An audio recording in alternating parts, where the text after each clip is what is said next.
Moi, j'aurais un truc à dire sur les lunettes, mais Ah, dis-moi, elles sont sales. non, elles sont oranges. Non, il y a un côté Jean-Pierre Coff, moi je trouve qu'il est pas négligeable. Tu vois, mais la dernière fois que je lui ai dit ça, il s'est énervé. C'est vrai? On peut passer directement à toi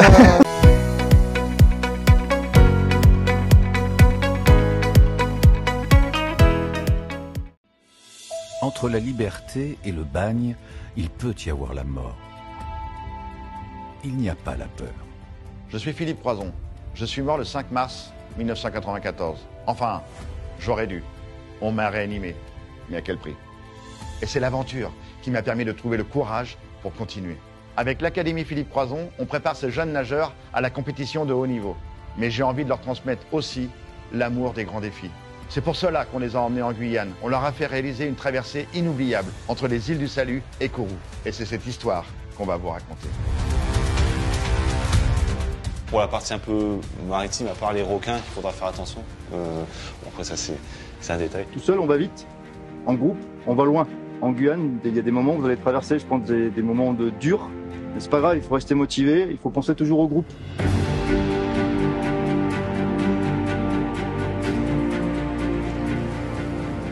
Elle porte pas de venin, elle. Si, elle a des venins. Oh, s'il vous plaît, les piranhas et les crocodiles. On est gentils. Alors plongez pas. Il y a 1 mètre d'eau, il y a un gars qui Le fait de partir dans des contrées inconnues, à chaque fois, systématiquement, ça a créé de la cohésion dans le groupe. Vous allez vous sentir seul parce que vous n'allez voir ni les îles derrière vous, ni Kourou en face de vous. Tellement ça va être loin. On est venu ici pour faire la traversée des îles du Salut, là où il y avait les bagnards, qui ont certainement rêvé de venir à la nage, retrouver leur liberté sur le continent. Et nous, on va le faire, pour montrer qu'on n'est pas prisonnier du handicap. Et à 5h19, nous mettons à l'eau. C'était assez stressant parce que en fait, c'est des sensations qu'on connaît pas. La chose que je craignais un peu plus, c'était vraiment en fait les vagues. Il y avait beaucoup de vagues et on avait du mal à rejoindre le bateau qu'on devait suivre. Le début, c'était le plus dur, je trouve. Par trop à gauche, là, fais gaffe. J'ai l'impression qu'on n'avançait pas, qu'on faisait sur place et en fait, on donnait tout pour arriver. Dans ces moments-là, si on n'a pas le mental qu'il faut, on ne peut pas réussir cette traversée.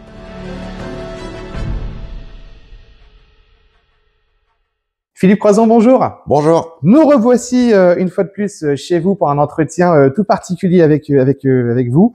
Plein de choses se sont passées. Il y a quelques semaines, on a eu l'opportunité et la chance d'assister à l'avant-première du documentaire réalisé par Fabien Berthelot pour la production Atlantiprod, La traversée de la liberté. Oui. Un documentaire bouleversant. Juste génial, d'autant plus que la salle était comble, elle était pleine, voire même peut-être trop, parce qu'ils ont dû refuser un petit peu de personnes dû à ce succès-là. Quand tu as vu le documentaire pour la première fois, qu'est-ce que tu as pensé par rapport à ces 7 adolescents qui font partie de l'Académie Philippe Croison, qui ont réalisé un exploit sportif? Déjà, les 7 adolescents, je les connais, ce que tu viens de dire, ils font partie de l'Académie Philippe Croison, donc je connais leur façon de travailler, je connais leur capacité de dépassement de soi. Mais c'est vrai que la traversée de la liberté, c'était un moment d'émotion parce qu'ils se sont livrés en même temps. Tu sais, c'est des jeunes, comme j'aime à le dire, qui sont capables autrement. Ils vivent à l'académie en permanence. Le matin à 6 heures, ils sont dans l'eau et ainsi de suite. Ils font leur entraînement et là, on les a emmenés dans leur dernier retranchement, dans de l'eau où on voit rien, et puis aller jusqu'au continent. Donc, énormément d'émotions parce que j'étais fier d'eux surtout, très très fier, parce que on va dire, je suis leur fer de lance. Ils voient les aventures que j'ai menées. Et pour eux, ils disent si lui, il a été capable de faire ça, ou Théo, ou Emeline Pierre, qui a eu la médaille d'or aux Jeux paralympiques, la médaille d'or aux 100 mètres nage libre. Elle sort de l'académie également. Donc, tout ça, pour eux, c'est des modèles. Et eux, ils ont envie de réussir aussi leur objectif. Donc, c'est un grand moment d'émotion. Alors, c'est un exercice qui a été réitéré. Il y a déjà eu à peu près le même exercice similaire, c'était à Tahiti. Ouais, avant, on avait fait la Manche. On avait fait Cap Griné, Cap Blanc-Nez, aller-retour, dans une eau froide, avec la tempête en plus. Donc, on avait pris les 4 plus jeunes de l'académie en relais. Et l'année d'après, on a fait Tahiti-Moréa. Et c'est vrai que l'année dernière, ils ont fait donc l'île du Salut en Guyane jusqu'au continent. Et après, ils ont passé quelques jours en forêt. Voilà, on le voit dans le documentaire. Ça, c'est vraiment génial. C'est ce moment de partage où ils ont leur peur, ils ont leur propre peur, mais ils arrivent à les affronter. Et c'est ce que je leur explique, moi, quand je les rencontre. Je leur dis, voilà, la peur entraîne le doute. Ces deux-là, ils vont se tenir la main pour vous embêter quand vous aurez un objectif à atteindre. Mais regardez-les droit dans les yeux, travaillez avec eux. Qu'est-ce qu'on peut faire pour éviter qu'ils soient là ou alors les diminuer? Et donc ça, on le voit très très bien dans le documentaire. Au début, ils ont le trouillomètre à 0. Et au fur et à mesure, ils prennent les informations. Ils s'informent. Ils se calment. Et ils y vont. Un documentaire réalisé par Fabien Berthelot, que tu connais très bien puisqu'il est l'un des créateurs de la radio locale et de la radio dont tu es le parrain. Oui. D'ailleurs, peut-être que dans le documentaire, ça ne se voit pas, mais celui qui a été peut-être le plus froussard, c'était Fabien. Ce projet de documentaire, le fait que Fabien, justement, il participe, le réalise, c'est parti d'où? Bah, c'est parti de notre amitié. Hein. Voilà, Fabien habite à côté de chez moi, on est voisins. Ça fait quelques années qu'on se fréquente. Il a créé la radio Edonia, il m'a demandé d'en être le parrain et Susanna la marraine. Donc, ça nous a fait super plaisir. Et c'est vrai que quand l'académie est partie à l'aventure, j'ai dit à Fabien, je dis, écoute, voilà, il y a peut-être une belle opportunité de faire un beau documentaire. J'aimerais bien que ce soit toi. Et Fabien a réfléchi environ un dixième de seconde et il a dit, OK, j'y vais. Bon, il savait pas dans quelle galère il allait s'embarquer, mais au niveau souffrance, au niveau chaleur, au niveau, voilà, ça a été dur. C'était un tournage très, très difficile, mais le résultat en est juste merveilleux, quoi. Il y a une personne aussi très importante dans ce documentaire, c'est Arnaud Chassery. Ouais. Arnaud Chassery qui a encadré justement ces jeunes, qui les a aidés justement à se surpasser, à s'entraîner, aussi à être confrontés à toutes les difficultés que représente la Guyane, parce qu'on est quand même sur un climat tropical. Exactement. Il y a un environnement qui n'est pas du tout adapté lorsqu'on les voit passer une nuit en immersion dans la jungle. Pour les fauteuils roulants, par exemple. Déjà, il n'est pas adapté pour les personnes en situation de valide. Ouais. Donc, alors imagine pour les personnes en situation de handicap, les personnes capables autrement, comme j'aime à le dire, les petits gamins, moi je les appelle les gamins capables autrement. Arnaud, ouais, c'était une des pièces maîtresses dans l'aventure avec Fabien Maltré, l'entraîneur, avec tous ceux qui étaient là pour embarquer l'équipe. Voilà, Arnaud avait un peu cette expérience de la Guyane avec quelqu'un là-bas sur place. Donc, ils ont géré l'expédition sur le terrain. Ouais. C'était important d'avoir cette expérience pour la sécurité. Et justement, ça a été un projet local, en tout cas fait avec énormément de respect et d'amitié, ça se ressent, parce que aussi les jeunes qui ont participé à un entraînement avec l'école de la gendarmerie de Rochefort. Ouais, bien sûr. Il y a la gendarmerie, dans toutes mes aventures, la gendarmerie est pas très très loin. Quand je me suis entraîné pour la Manche, je me suis entraîné aussi en Charente-Maritime avec la nautique et ainsi de suite. Donc quand on a voulu lancer l'aventure, on travaillait déjà avec la Charente-Maritime et ils ont dit si on allait faire un petit test au GIGN. Alors imagine le smile jusqu'aux oreilles. Enfin, c'était un moment intense et ils ont passé 2 jours extraordinaires au GIGN. Voilà, pour apprendre en cas de blessure, comment réagir, la peur, le doute, on en a parlé tout à l'heure. Voilà, tout ça, ça fait partie de l'aventure, ouais. Ça, c'était génial. Et l'aventure continue et perdure, puisque ce documentaire, justement, a été sélectionné au Festival de Cannes, le festival Entre deux Cannes, si je dis pas de Entre deux Cannes, exactement, c'est ça, hein. Le festival pour les personnes à mobilité réduite. Donc, c'est du bonheur, parce que ce film mérite, parce que c'est une boule d'énergie, ce film. C'est une boule, je dirais, c'est un film distributeur d'énergie positive. On vit dans une société très difficile, très dure. Et je pense que le monde du handicap, c'est un monde de résilience et en même temps un monde de silence. Donc, le fait de le sortir comme ça, de ces cases, de la case de l'imagination collective, handicap égale Cosette Thénardier, handicap égale non performant, ce film, il montre le contraire et il apporte cette énergie à tous ceux aujourd'hui qui sont dans la galère, qui se disent « Ouais, je peux rien faire, c'est foutu, la France est foutue ». Vous savez, tous ces pessimistes, là, monstrueux, là, qui se rendent pessimistes par eux-mêmes.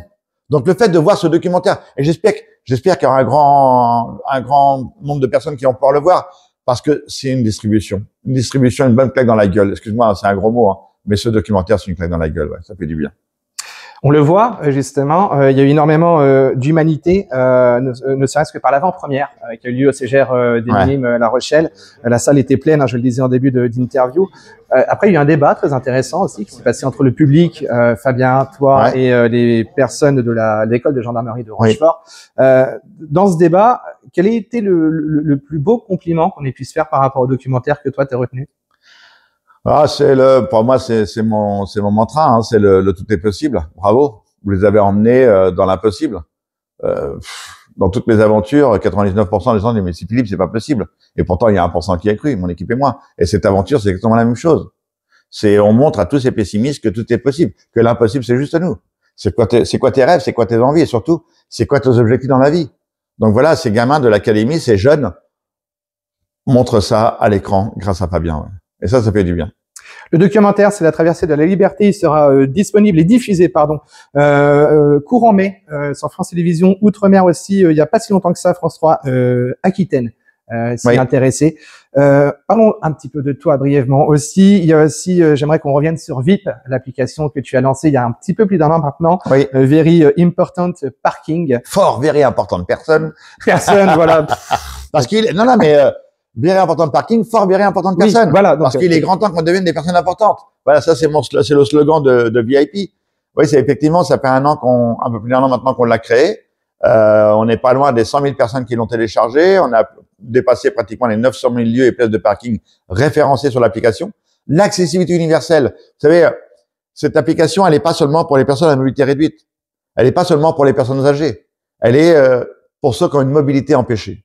Et quand on parle de mobilité empêchée, ça concerne 35 millions de personnes en France. La moitié de la population est concernée par de la mobilité empêchée. Des parents avec des poussettes. Le livreur, celui qui s'est fait faire une greffe de genou, vous savez, la rotule ou ainsi de suite, ou la hanche, il est en mobilité empêchée pendant un instant T. Donc l'application, c'est pour toutes les personnes qui ont une mobilité empêchée. On la télécharge, elle est gratuite. Vous trouvez toutes les places de parking PMR, la boulangerie accessible, le pharmacien, le docteur, le théâtre, le cinéma. Bah ouais, on se développe au fur et à mesure. Et on vient de la développer en Suisse. Donc, c'est que du bonheur. Ouais, ce que j'allais dire, c'est pas uniquement pour les parkings, c'est aussi, comme tu viens de le dire à l'instant, les restaurants, les boulangeries, les pharmacies. Donc ça, c'est très important. C'est VIP. Et s'il y a un message à faire passer, c'est les commerçants qui nous écoutent là maintenant, déclarez votre commerce sur VIP. Parce que un commerce accessible, une fois qu'il est déclaré, c'est 10 à 15% de chiffre d'affaires supplémentaire. C'est pas une blague. C'est vraiment cool, quoi. Ça veut dire, et mais je dirais même à ceux qui sont pas accessibles. Aujourd'hui, l'État donne 50% de vos travaux pour rendre votre magasin accessible. Vous avez pour 10 000 euros de travaux, l'État vous donne 5 000. Elle est pas belle, la vie? Et votre commerce, il est 10% à 15% de chiffre d'affaires supplémentaire. Donc, réfléchissez-y. Et ben voilà, message pour les commerçants. En tout cas, le message est passé. Donc, c'est VIP qu'on retrouve sur le Play Store ainsi que sur le Google Market. Hein, je crois. Exactement. Et après, alors aussi, je voulais savoir, Philippe, après la traversée de la Manche et les 5 continents que tu as fait à la nage, le rallye Dakar, les centaines de conférences que tu as données, l'écriture de plusieurs livres, il y a aussi ce petit souhait dont on a entendu parler que tu aimerais aller dans l'espace. Actuellement, il y a un long métrage qui est en train de se tourner, qui s'inspire librement de ta vie, celle de Susanna, qui est réalisée par Marie-Cassima Sonchar. Quel prochain défi tu vas te lancer? Dormir. Dormir, ça serait bien. Non, je suis mort le 5 mars 94. Tout ce que je vis aujourd'hui, c'est du plus. Donc, je me pose pas la question, comme beaucoup de personnes, malheureusement, dans notre société, se dire, mince, est-ce que je peux? Bah, je fais. Et après, il y a des trucs, ça fonctionne pas. Mais il y a plein de trucs, ça fonctionne et tout va bien. Et si ça fonctionne pas, c'est pas grave, il y aura autre chose. Donc, aujourd'hui, il n'y a pas de projet à l'instant T d'aventure. Parce que quand je mène une aventure, c'est parce que j'ai envie. Je vais pas mener une aventure parce qu'il faut faire une aventure, parce qu'il faut exister. Ça, je m'en fous. Tu l'as bien compris. Je suis mort le 5 mars 94. Tout ce que je vis, c'est du plus. Donc, je me pose pas de questions. Donc, le film, en ce moment, et mes conférences, je fais une centaine de conférences à l'année. Donc, ouais, tout va bien pour que ça dure. Et en attendant, je le rappelle une dernière fois, c'est la traversée de la liberté. Ce sera diffusé sur France Télévisions et Outre-mer courant mai. Voilà, TV17 ne manquera pas de rappeler cette date. Ouais. Merci beaucoup, Philippe. Merci à toi. À bientôt. De répondre à mes questions. Et puis, et pour la suite, je ne peux te dire que merde parce que tu vas entreprendre. Et j'en prends plusieurs camions. Voilà.